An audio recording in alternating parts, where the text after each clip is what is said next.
Hello, everyone, and welcome to another Tune Under podcast episode. I am Mark Scott, and I will be hosting today's episode with a little bit of a heavy heart after what was a pretty abysmal result, let's be fair. Nothing that wasn't completely unexpected, but it is what it is. And joining me today is Craig from up in Cairns. How you doing, Craig? I'm all good. You mate yourself? Yeah, doing all right. Getting a bit excited now for the UK trip coming up. This time next week, I'll be readying everything for heading off to the Arsenal game. So should be good fun. Lucky sod. Totally jealous, everyone. Yeah, it's going to be great. It's been a long while coming, I have to say. So quick shout out. We are pushing for a few more subs and everything from YouTube and followers on Twitter. So if you are liking this podcast and you haven't already, please subscribe on YouTube, hit us a like on this episode, and get back to us with any comments. And we'll hit you up on our question and answer episodes as well. So without further ado, let's get on to what was a pretty abysmal game for Newcastle as we lost 5-0 at the Etihad. It was not 100% unexpected, it has to be said. We do have a pretty bad record against Man City of late. I can't remember the last time we actually won a game. So it wasn't totally unexpected. Let's be honest, they're a million miles away from us at the moment. But you know, it's where we're aiming to. We've done well this season, and I think it just shows the golfing class that we're kind of still having to kind of make up on some of those top teams at the moment. So let's have a quick check of the teams. So starting with the Man City teams, Edison in goal, Cancelo, who tore us a new one down their right-hand side again against this game. Diaz, Laporta, Zinchenko, who I thought was a bit hit and miss. Rodrigo played really well. Gundogan, De Bruyne, obviously always class. Grealish, Sterling, and Jesus, who depending on who you do. But yeah, that's a pretty tasty lineup. And obviously, you know, as you expect with these sorts of top teams, the bench is just stuffed full of talent. It's sort of a bit more than jealousy, I think, to say that, you know, we would love to have even one or two of those bench players to start for us at the moment. That's a pretty good lineup. What do you make of that lineup, Craig? It's world class, isn't it? You know, those 11 would walk straight into our starting 11, not a problem at all. And there's not one of those that you would turn away from the squad. He just oozes class and quality in every position.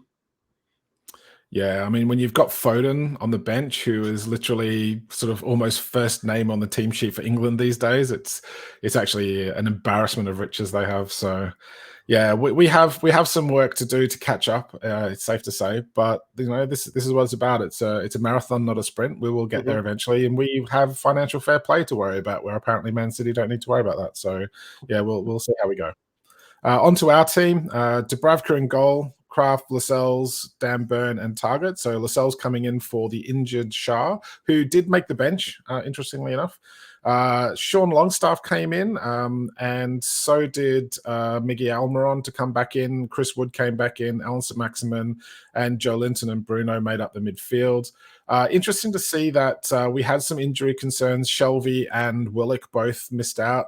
But the big news for us, obviously, is Kieran Trippier and Callum Wilson being named on the bench, back from long-term injuries. How good is it to see those two back from injury? It's absolutely superb, especially for Wilson, because we've been lacking goals so bad. And I want to touch on Chris Wood later on, but yeah, Wilson a bit rusty, which is expected. But the fact that he's still our top goal scorer and he's been out since Christmas just speaks volumes of what the man's capable of doing when fit. And Trippier, the man, he's a leader by example. And even the half an hour cameo he got, he was still commanding that back four. Even though we still conceded a few more, he was still quality in there. Yeah, it was interesting to see how much of a leader he was as soon as he came on the pitch. It may as well just give him the captain's armband now for next season because he just oozes leadership. And it was good to see like some quality balls going into the box again. His delivery into the box was actually first class again. We we just lack that cutting edge up front. And I think, as you said, it's like the fact that Callum Wilson is still our top goal scorer and he's been out half the season really does indicate exactly where our major problem is. And that's like, we just can't score goals. So, and if you're going up against a team like Man City, then, let's be fair here. We kind of need to really sort of be on top of our game. And we just don't have the quality to break them down on a regular basis. So, yeah, well, we'll get on to the game. So let's have a quick recap. So interestingly enough, we actually dominated possession for the first 15 or so minutes. I think we're up 53 to whatever it was % possession. So we were actually doing okay. City had a couple of chances that they fashioned out of a few forward runs. One thing that was becoming quite apparent though is we were getting cut apart on our left-hand side. A lot of space down the left. Most of it, St. Maximin not tracking back, Target being pulled inside by his player. Very, very smart play from Man City, I thought. Really did sort of try to capitalize on what they clearly identified as a weak spot and an idea of being able to break us down. And, it paid dividends. They had a few chances that came from those sorts of things, but they couldn't take any. A few of the balls went over the box, over the crossbar, and just sort of put wide. Then we actually had a little bit of joy ourselves. St. Maximin, much to what most people have been saying, is we need to see more crosses, we need to see more passes. Put an absolutely beautiful ball into the box for Chris Wood, pretty much picked him out, and Chris Wood hit it straight at the keeper. And given the issues, shall we say, midweek with St. Maximin's comments about his teammates not being good enough to convert his chances, and he would have more assists if they did. It kind of really did raise a bit of a flag, saying, "Oh, I bet he's going, I told you so now." What did you make of that miss? I was 6 yards out, either side of the keeper. It's 1-0, and the game could have been a different thing altogether. We've no idea whether we would have got on to win the thing, but at least it would have given us something to build on, something to protect effectively. And a striker of Chris Wood's aerial ability, he should be burying those things with his eyes shut. And the fact that I went straight at Edison as well, didn't even test the keeper. It was just, I was infuriated by it because I could see St. Maximin at the side again. He must have been really angry with that because he'd done a bit of work to get there. He got the cross, and like you said, it was a peach of a cross, and it was just begging to be finished. And it was just really, really annoying because you sat there with Wilson on the bench, and you're thinking, Wilson would have buried that. You really think he would have put that in the back of the net. And it just, I don't know why it's not clicking for Chris Wood. And whether he's not getting the support, whether he's not getting the crosses in, but when he has, he's kind of flunked his chances, to be honest. And 2 goals in however many games suggests he's just not good enough for the club in terms of a goal scoring ability. But I can't fault with his work ethic. He's just not a natural finisher. Yeah, he's one of those players that he's working hard off the ball, and he's doing that selfless thing for the team, and he does track back and he works hard and he closes players down, and it's something that I think we've all said about other players in the squad maybe not doing as often. The whole thing of being a striker though is you get judged on your goals, and right now he's not producing the goods. We desperately need somebody to start scoring goals, and the criticism's going to come. There's only so many times you're going to be able to sort of forgive him for not putting balls away like that. The only thing I can think of is he didn't expect it to come in. It didn't expect him to reach him because he didn't seem ready to actually have a go. It kind of almost bounced off him as opposed to him really powering that header home. He was flat-footed, and I guess he kind of had to wait for the ball to come to him as opposed to running onto the ball. Maybe that had something to do with it. I don't know, but yeah, disappointing that we could have put that pressure on Man City after a bad result in midweek in the Champions League. I think they were there for having that early pressure put on them, and that would have just been absolutely priceless to see their response to being under that sort of scrutiny again. Wasn't to be. Before long, City were 1-0 ahead. Again, Cancelo streaming down the right-hand side for City, not really tracked properly by St. Maximin. Target being dragged inside by his player. and, you know, just creating chances. And rather than actually blaze the ball this time, Cancelo actually headed it, well, basically crossed it across the box, found Raheem Sterling, and Raheem Sterling did not miss from that side. It's exactly the clinical striker that we need right now up front. Gets a chance, bang, straight in the middle in the net, and you know, they're 1-0 up, and sort of can't say it wasn't coming, but yeah, a little bit disappointing after our miss not so long before that. So I mean, it was a really good move, but what did you make of the defending on that particular goal? The left-hand side of ours was problematic all game, and that was just the start of everything. I think once they got the first goal from that, they were always going to try for a second from that position and so on. Target had probably one of these poorer games for us, but again, when you put them against the quality of the opposition that is Manchester City, you're never going to perform as best as you can. You're never going to have a worldie against those lot. Again, they've just got quality throughout the squad. The goal, could it have been avoided? Yes, if Maxi was tracking back. I'm not going to slate Maxi again for not getting back as much as he should do, because that's not his priority in the squad. But he does need to help out more in that position, especially against such quality as Man City. Against the lesser teams, like if you Brighton, your Wolves, your Leicesters, that sort of thing, maybe not. But when Man City are in attack, you pretty much need all 11 people behind the ball. Yeah, I think that's the problem. It's just at the moment we needed everybody behind the ball. We needed everybody doing their jobs defensively to hold Man City out. And if there's a weak link in that chain, then it's going to break. And unfortunately, Maxi seems to be that weak link in the way that Eddie Howe's setting the team up at the moment. And I think that goal was a prime example of that for us. We did have the ball in the back of the net not so long after that. It was actually a pretty good move. Came from a corner, came in. We sort of had Chris Wood headed the ball back. He actually had scored. It came off Bruno, unfortunately, and was rightly ruled offside. Just one of those things, I guess. I mean, that would have been nice if that had gone back in. Probably could have given us a little bit of belief. May again have put some pressure on Man City to produce. Could have turned the crowd after the midweek shenanigans. So, I mean, it was disappointing. Did you think that was could have been avoided? I mean, there was nothing much Bruno could have done about it. It kind of hit him. Yeah, zero reaction time at all to it. It was just, again, one of those things. And fair play for Chris Wood trying to get it into the back of the net. He could have let his head drop from that earlier miss, but he did put that one in. But yeah, it was rightly ruled offside. And from then, to be honest, I think Man City realised that they need to score a second just to take the wind out of our sails. And that's pretty much what they've done straight from there, really. Yeah, we kind of found ourselves with a shot at Dubravka, and shout out to Lee. He was no doubt doing his nut in at Dubravka, flapping at another ball. Didn't really do much with it. Then missed the actual follow up. Actually had two chances to grab the ball and missed both of them. And you know, you can't give a team like Man City with that much quality a couple of chances at scoring a goal from fumbles and missed clearances or anything like that. So yeah, Dubravka completely at fault for the second goal. I thought you're okay with that. I mean, yeah.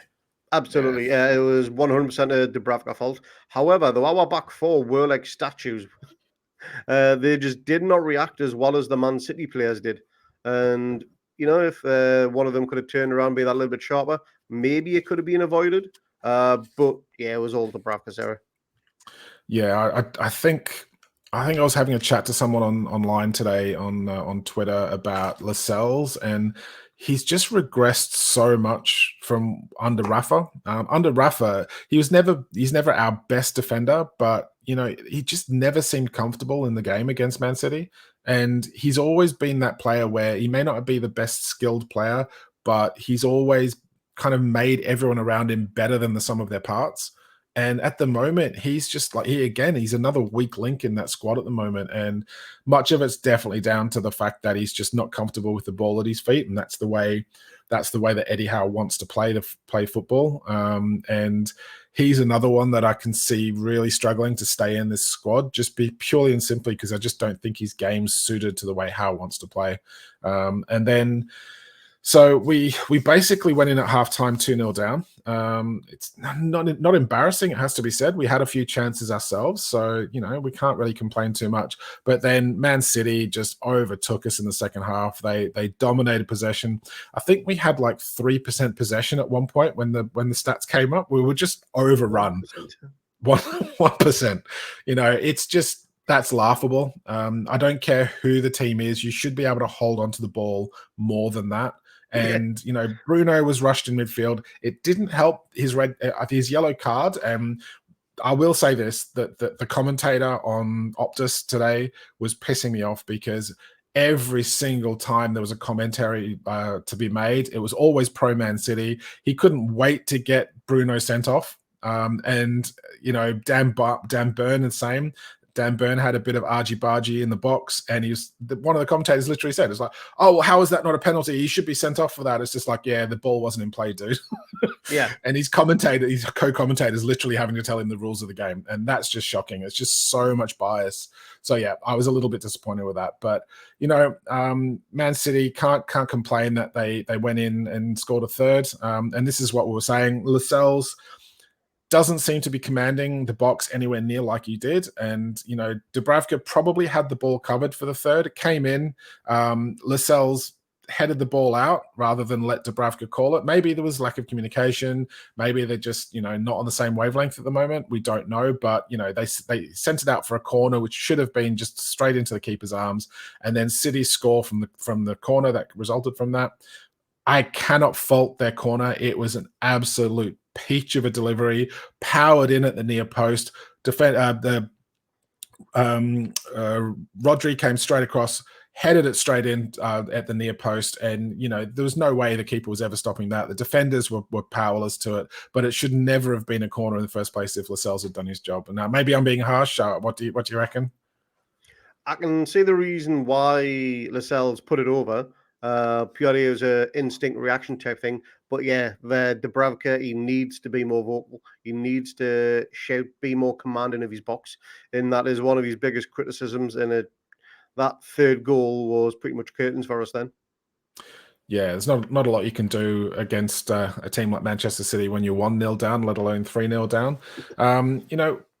Realistically, we then saw two absolute club heroes come on the pitch. Welcome back to Kieran Trippier and Callum Wilson off the bench. Gave them about half an hour to try and affect the game, and I think the injection of quality was there for all to see. It's such a nice feeling to have those two back, not even just in the squad, but actually on the pitch playing again. The quality and the leadership from both of them, but Trippier especially, was just first rate. We were talking off air, so walk us through your feelings on Trippier coming back into the fold. Well, to be honest, we ran a poll on Twitter a few days ago whether the two should even be involved in this squad. And I was against both of them actually coming in because I didn't want them to risk to get injured again or anything like that. But to be honest, the lift it gave just seeing them two on the touchline, just for me personally, probably for every other fan, was quite a big one. It would just say, with two quality players who have actually come back. It's a shame they couldn't have come back, 5, 6, 7 games ago, because who knows where we could have been then. But yeah, the Trippier, as mentioned before, he's a leader amongst men, and Wilson, he is quality when he's fit. Yeah, so Callum Wilson did have the two chances later on in the game. He's sort of missed both of them.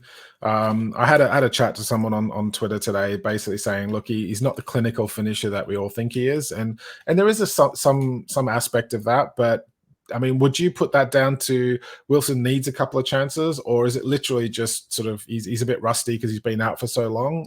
You would expect Wilson to score, and a top striker to score one of those two chances at least. Not that it's going to affect the game at that point. Let's not be hasty with that. The game was done and dusted at 2-0 probably for us, let alone at 3-0. But it would have been a bit of a boost for the squad, if not Wilson himself, just to bang one of those goals and one of those chances in moving forward. What did you make of those? Yeah, I think the first one, which was, I think it was a through ball from Bruno. I'm not too sure. which has split the Man City defence.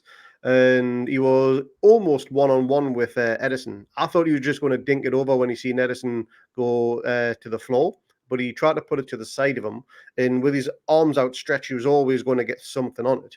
Again, maybe that is rust. Maybe he was just being a little bit naive. Or it's just fantastic goalkeeping, because Ederson is one of the best goalkeepers in the world, and he just read where he was going to put the ball purely off Wilson's body language. He is very, very good at doing that. But I think in any other type of game, maybe Arsenal when he's a little bit fresher, or against Burnley, he'd be finishing those. Yeah, I hope so.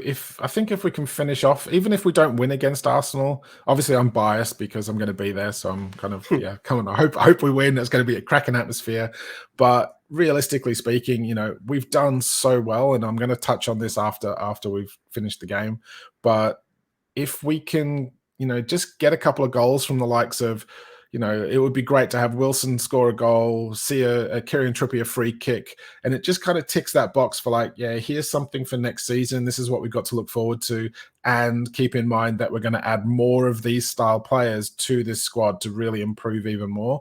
And that's got to be a huge boost for the fans, bit of a buzz for ready for next season. So, yeah, obviously we conceded two more goals in injury time. Raheem Sterling scored another one, got his brace, and Phil Foden scored one off the bench as well. And it just shows you the quality that they've got in depth on that squad. It's just ridiculous. Realistically, by that stage, I'd kind of tuned out. I was just like, yeah, it's gone on in the background. At 3-0, it was down and dusted. At 5-0, it was just like, well, yeah, no, that's a bad day at the office. Let's just draw a line under that and move on. What did you make of those last two goals? Do you think it was just like they'd kind of just switched off because it was over? It was in injury time. They're not going to get it back from there, or do you think it was just like Man City wanting to prove a point after the midweek shenanigans? To be honest, I think the scoreline, if anything, almost flattered Man City, purely because I don't think they deserved to score 5 goals. And we certainly didn't deserve to concede 5. And the last 2, they were scrappy. They were the type of goals that you do concede towards the end of the game when fatigue and everything like that kicks in. And Foden, he was just fresh off the bench, not long before he scored that goal. And I think it was a deflection that brought the ball into his path, or whether it was just a well-placed path. I can't remember, to be honest. But he finished it quite well, down to Dubravka's right, I think. And the 5th one, again, just a scrappy little tap-in effectively. And those are the type of things that we will need to eradicate from our game next season, and have that focus for not just 90 minutes, but 95 minutes if we absolutely have to. Because it's goals like that will define whether you finish 15th, 10th, or 5th, They are big game decisions, and they make or break a season. No, definitely. So let's have a quick check on the stats, even though this is pretty depressing reading. And I'm going to get my wine back out as my commiseratory beverage of choice for tonight. So, yeah, we've got, that possession. Given that we were actually at least somewhat in the game in the first half, they just overran us in the second half. A bit to 71% possession into Man City's favour is just laughable. I don't even know what else to say about that. 21 shots to 7, 9 shots on target to 3, 8 corners to 2. We fouled them more. I don't think it was a particularly scrappy game. I thought we had a couple of fouls where, our players were maybe just trying to assert themselves physically onto Man City players and were probably rightly called up for it. I don't think we've really got much to complain about with Bruno's yellow card. Dan Burn had about 3 or 4 pops at I think, was it Rodri or someone like that he was trying to mark. Laporte. Laporte, yeah. And it was that one. They just, you can't have a wrestling match in the box for like 5 attempts in a row while the refs literally just told you off for it. So, I can't complain at the refereeing. We just didn't get our teeth into the game at all. What are you making of those stats? Because to me, that just is probably, sorry, I've gone off. Technical glitches. That's just not pleasant reading at all. It's not, but it does paint a picture of where Man City are and where we are in terms of overall scope. They are head and shoulders above most teams in the world, to be honest. And we are a team that is on the up, but we are a team that should be going down. We are still in disbelief that we're still sat in 13th, to be honest. It still baffles me. But the fact we still had shots on target. We had more shots on target away to Man City than we did at home to Liverpool. So we did try. And if we had to went toe-to-toe with Man City, it would have been a cricket score. Absolutely. You just can't do it against a team of that quality. So we had to get the balance right. And unfortunately, that balance just fell apart in the second half. And yeah, I don't think you can fault the tactics. To me, it was like it was a good game plan. You can't go completely gung-ho against them. You're going to get torn apart. We did create chances. We conceded sloppy goals, and we haven't been conceding sloppy goals for a while now. We got torn apart by Tottenham, but that was just because we were leaving ourselves way too open for the counter-attack. And when you've got Son and Kane's pinging the balls around and Son's running onto them, you're always going to get torn apart. But realistically, we haven't conceded like really, really sloppy goals for quite some time. We've actually been pretty disciplined, pretty tight at the back. But this game, two of the goals were keeper error, miscommunication between the centre back and the keeper. Another goal was down to just this constant threat down their right hand side from not really tracking back properly. It was like avoidable goals, and I think that's a little bit of frustration. It's potentially just the fact that the players never really believed that they were in the race to start with. Who knows? Maybe they've all signed off for the season. I don't think Eddie Howe has, and I don't think the players that have done that will be viewed particularly fondly by Eddie Howe in the coming weeks as he makes his decisions on who's staying and who's going. But, realistically speaking, it's like I don't think we were embarrassed. I think the scoreline was potentially a little bit over the top compared to what we actually had. So, the league table doesn't lie. Look, Man City's on top. They're clear on top now as well, thanks to Liverpool slipping up. So, their goal difference has certainly taken a little bit of a rise on the back of this result as well. So, City are going to be doing something pretty bad now to throw this title away, I think. Do you think that's all tied up now, Craig, or do you still think there's some twists and turns? Man City have still got to play West Ham. And West Ham, they're fighting for a European position, and they're going to be hurting from their European exit as well. They got the semi-final, just like Man City did. So you never know. I don't know where that game's at. I don't know whether it's at London or in Manchester, but that could be a crucial game. But apart from that potential banana skin, I can't see Man City slipping up anywhere else. Yeah, it's just I think they kind of got to do something really catastrophic to blow this lead now. I mean, they can afford to basically lose a game now, and still, as long as they don't lose it too heavily, they've got a cushion for their goal difference. So, and we're still sitting in 13th, and I am still pretty happy with that. We've lost 2 games in a row against top-notch opposition. There's no embarrassment in losing to Man City and Liverpool. We are not there yet. And I'd like to sort of take this opportunity to kind of ask everybody on social media who is losing their collective shit right now about this result to just take a step back, calm your collective tits, and just genuinely realize where we started this season at under Bruce. Howe took over, we were rock bottom in the league, and we were literally scraping around for every single point we can. Right now, we are 43 points. I don't think any team's gone down if they've been over 40 points, if I'm right. And we're literally sitting here talking about a team that has now turned around and done the impossible. No team has ever stayed up after failing to win their first 14 games in the league. So, comfortably as well. And comfortably. This is not like we thought where we were going to be scraping 17th on the last day of the season away to Burnley. We are comfortably in mid-table now. And that to me is something to be really proud of. I think every single player and the coaches and the owners and even the fans who have supported this club through this really tough season, I think everybody deserves some credit.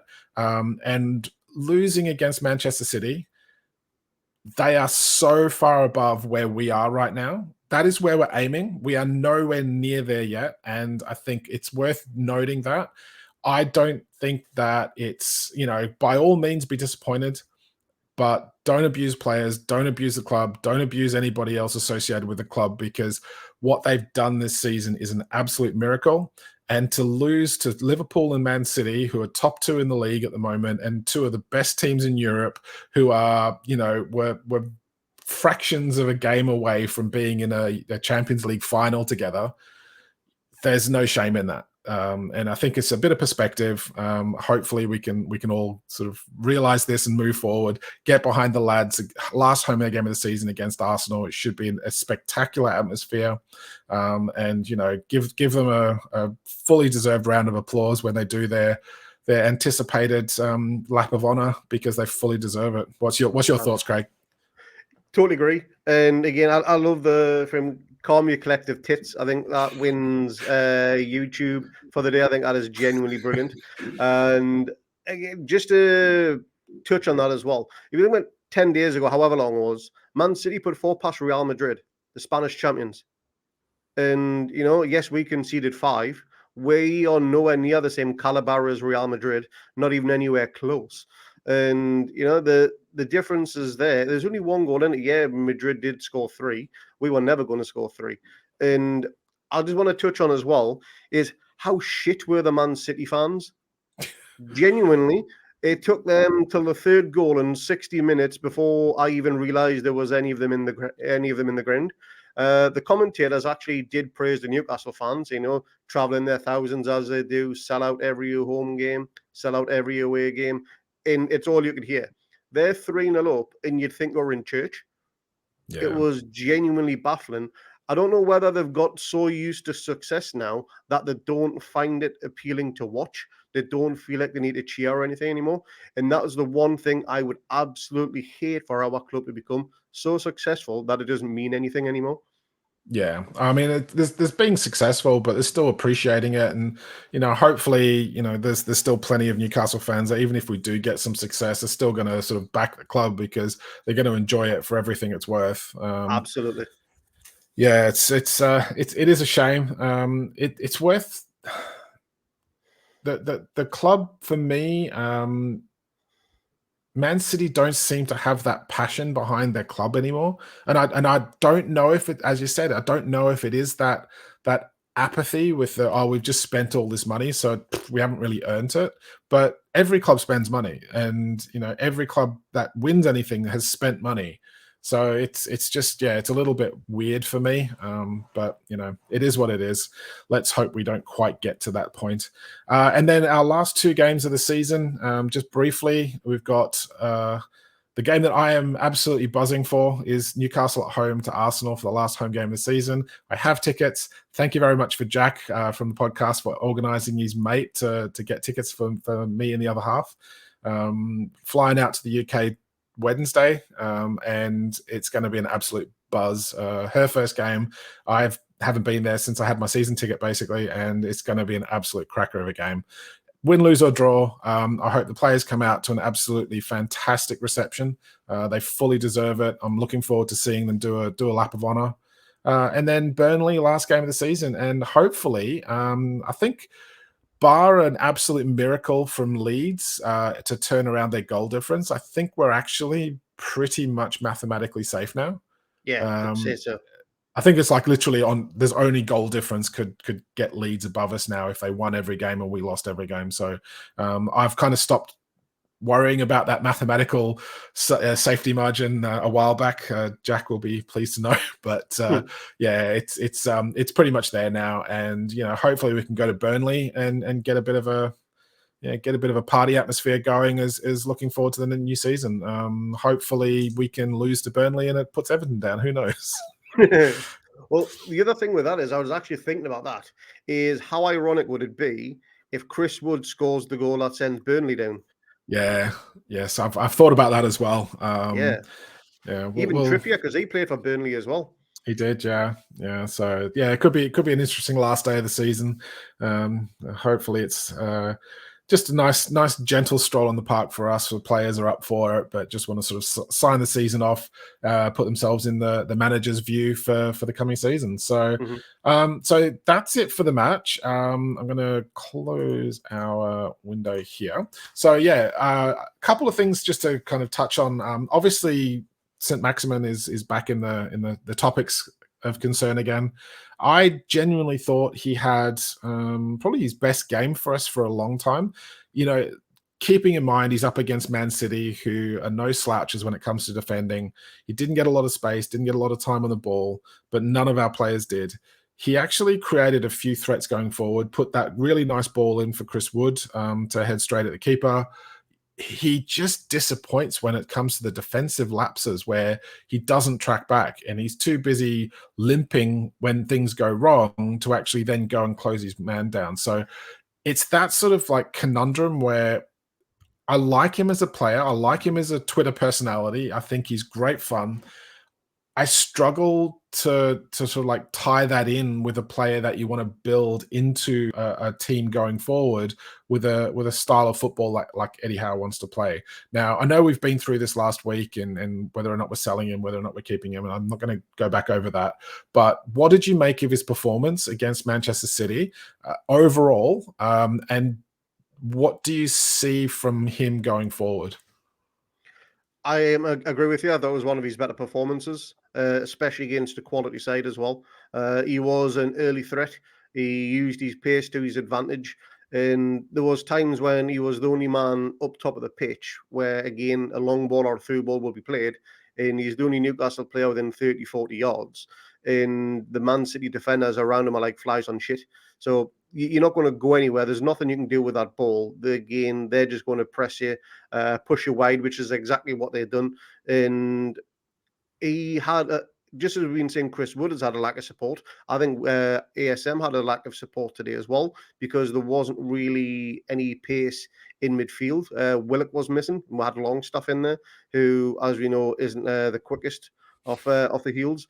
So I don't necessarily want to say he had a bad game because, yes, defensively he needs to do better, but he's there to score goals and to create goals. But at the minute, he's not even doing that either, is he? He hasn't scored since 16th of January, and we're now 9th of March at time of recording.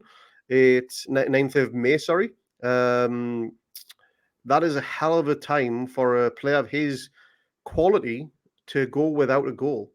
And he hasn't even come close to scoring lately either, to be honest. Every shot he's taken has been, either flashed wide, 30, 40 yards over the bar. He's just not even testing the keeper. But apparently, Eddie Howe said last week that he's actually on striking duty now in training. He's doing extra training for finishing and everything like that. So it's clearly not working. Not yet, anyway. But he seems to be trying to overpower the ball into the goal as well. He's not like he's placing it. I mean, we remember Almiron's like nice little curved ball into the top corner not so long ago. ASM just seems to like try and leather the ball every single time he gets it. There's no finesse, there's no placement. It's just hit it and hope. And that's a little bit disappointing. Yeah. And what? Sorry, go Craig. Yeah. I hope he can get a goal against Arsenal or Burnley. And just so he can end the season on a high, go away for pre-season, go back to France, do whatever he needs to, take a long break, relax, come back, and either ready to go, all guns blazing for next season, or you think, you know what, my time's up here, I want to move on, but at least make that decision beforehand, because we all know when he's on form, he's unplayable. And that's the ASM we want on the pitch every single time. Hopefully, you get to experience that against Arsenal and he tears them a new one. That'd be awesome for you. That we will see come week Tuesday, I think it is. And yeah, it's a conundrum which hopefully Eddie Howe knows the answer to come the final whistle against Burnley and what his plans are for the future. Do you think he's trying too hard to get back into the limelight? Because he strikes me as a player who wants to be the main man. And we've said this before, where he has to be the star player and everyone has to love him. And he was under Bruce because we had literally nothing else going. So everything ran through him. He also had more space to run into under Bruce because we were very, very deep set. So we were defending deep. We had nobody up. So it was just like lump the ball up to him and hope for the best. Where now Eddie Howe's trying to build up from the back and we're trying to press higher. So he's not got that space to run into anymore for the majority of games. So, but do you think that he's like maybe just trying a bit too hard to impress, given that apparently there is contract negotiations on the table as well for him? Right. I don't necessarily think he's trying too hard. I just think the comment he made the other day about the not having good players around him and everything, whether he did mean that, whether it was taken out of context or anything, we will never know, to be honest. I personally do think there is some truth in it. I think he's a very honest person and he will tell it like it is. We've seen that in other interviews he's done before. And he is right in some regard that he doesn't have quality players around him. And so he's probably taking a lot of that on himself and say, I've got to do this, I've got to do that. And we have invested in quality in the team. You know, we've got Bruno in January, who's just been sensational. We got Target behind him, who gives him that little bit extra freedom to push forward. I just don't know what's happening with him, because since maybe the Everton game was his last good game. And that was that January? It would have been, yeah, I think, just at the end of the transfer window. And since then, he's just went downhill. And whether it's a mentality thing, whether he is still injured, he's not fully fit, or he's just feel like his time at the club is up. Who knows? Yeah, it'd be interesting to see. I mean, as you said, hopefully he can get something going against Arsenal. There's no pressure there now. I mean, Arsenal is still trying for Europe, so they're going to still push on. But hopefully St. Maxi's got a couple of extra games up his sleeve now to really prove himself before the end of the season. It's never going to be easy against Liverpool and Man City. So let's see what Arsenal and Burnley can hold for him. So that's the end of the game, but we've got a couple extra things we're gonna touch on just quickly before we sign off. There's been an announcement where the club has actually submitted plans for an expansion of the current training facilities, which is absolutely fantastic. And no more paddling pools and ice baths in bins, apparently, because they are going to sort of try and add in an actual hydrotherapy pool, which is going to be unheard of in these parts. So that will be quite nice. It's actually a really nice idea, because they obviously want to build like a true super state-of-the-art training complex, but that's not going to happen overnight.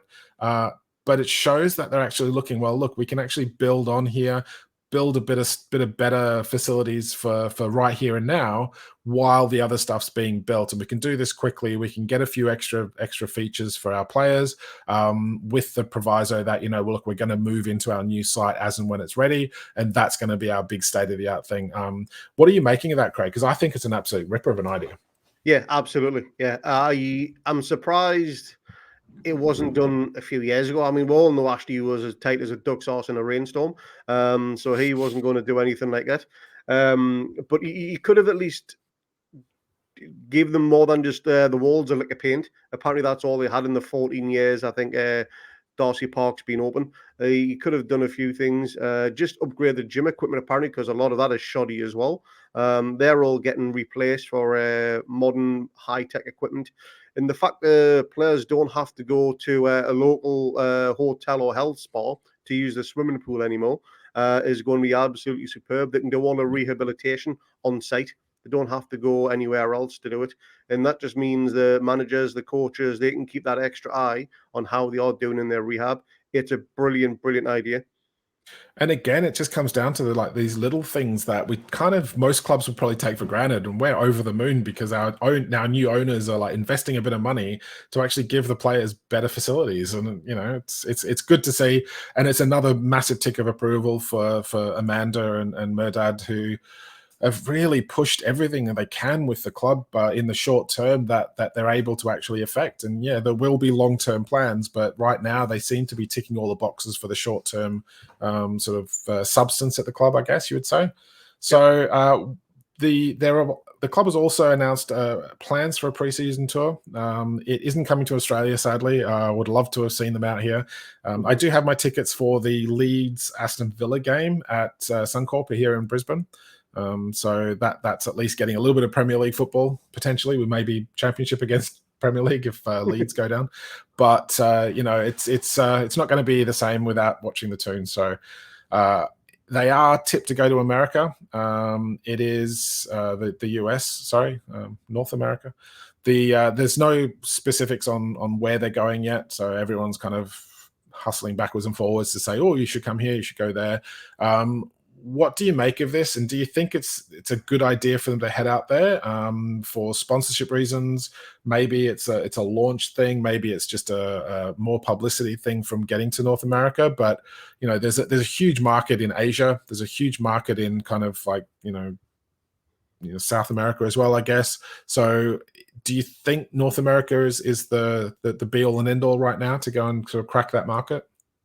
I think over the next few years, they're actually going to go on like a mini world tour, effectively, get the brand out there. And the States is a good market to tap in. There are quite a few Newcastle-based fan groups over in America, purely just due to its size, to be honest. And if we can build a fan base there, get more players supporting the club, get more shirts sold over there, more revenue coming into the club, and that just expands the fan base, which then has almost like an umbrella effect across the world as well.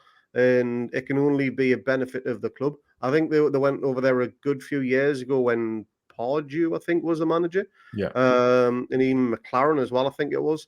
So they're no strangers to going over there.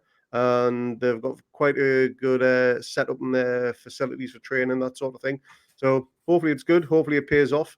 And I think you're right about it being a bit more than just an overseas training session. I do think there's maybe going to be a kit launch or something like that, which would just make perfect sense. Yeah, it's interesting with that. The kits, we're seeing more and more Newcastle tops floating around Brisbane at the moment, which is nice to see. So either fans are getting on board or old fans are coming out the woodwork now that we're actually starting to have something to cheer again. It's not just the Ashley era of down in the doldrums. So yeah, it's good. It's really good to see that those shirts are starting to get a run out now. The new shirt is still conspicuously absent, as is a new sponsor deal. That is something that historically, and we talked about this before the game, before the podcast, sorry, that typically there's always been this history where the new shirt and the sponsor or whatever has been announced, and they've always worn it at the last home game of the season. There's been not even any rumbles of that. So whether or not there's issues going on with getting the sponsorship sorted out, they're trying to like make sure they tick all the boxes, cross the I's and dot the T's, so to speak. So hopefully there's something in the pipeline. I genuinely want it to be released because I want to buy one while I'm over there.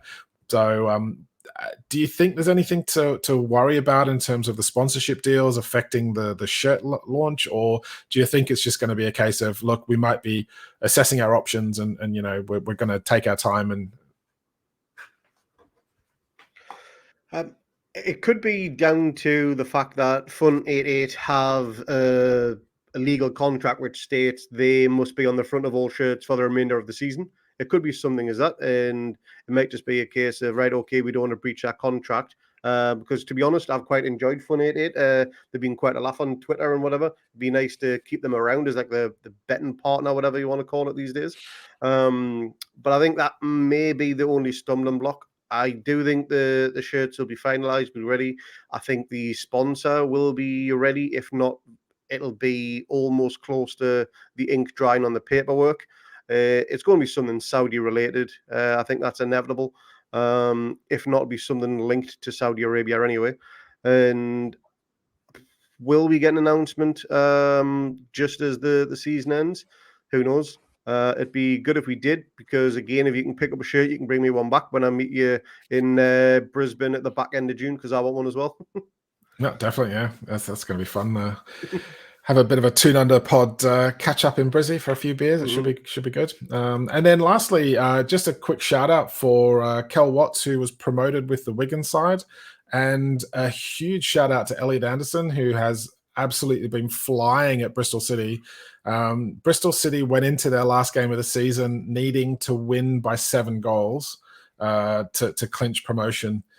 They won 7-0 with Elliot actually scoring the last goal. So absolutely brilliant for him. I don't think he'll actually have to buy a drink if he ever goes to Bristol City ever again. You know, he's done really well. Their fans have been so pleased to have him there. The Geordie Maradona they were singing in the streets. So, you know, one for the future for us. Hopefully that, you know, he gets a chance to keep developing, even if he doesn't get to play for us next season. Hopefully get him on loan to a championship club. It would be nice to kind of maybe, sorry? Not West Brom. No, not West Brom. Oh my God, it's like, yeah, way to set your development back as a player. Well, who knows? Steve Bruce might not even be there next season. But you know, if he, I was thinking like he's actually back from loan now, so he's actually eligible to play in the Arsenal and Burnley games. So I'd throw him in, like at least stick him on the bench, give him some exposure of the crowd at St James's. So even if he doesn't play here next season, he knows what he's working towards, and that would just be fantastic for the player. And I think if he even came on as a cameo for a minute at the end of the game, I think the crowd would give him a huge welcome. And that's got to be like a big buzz for him to kind of be moving forward in his career going, yeah, I want more of that.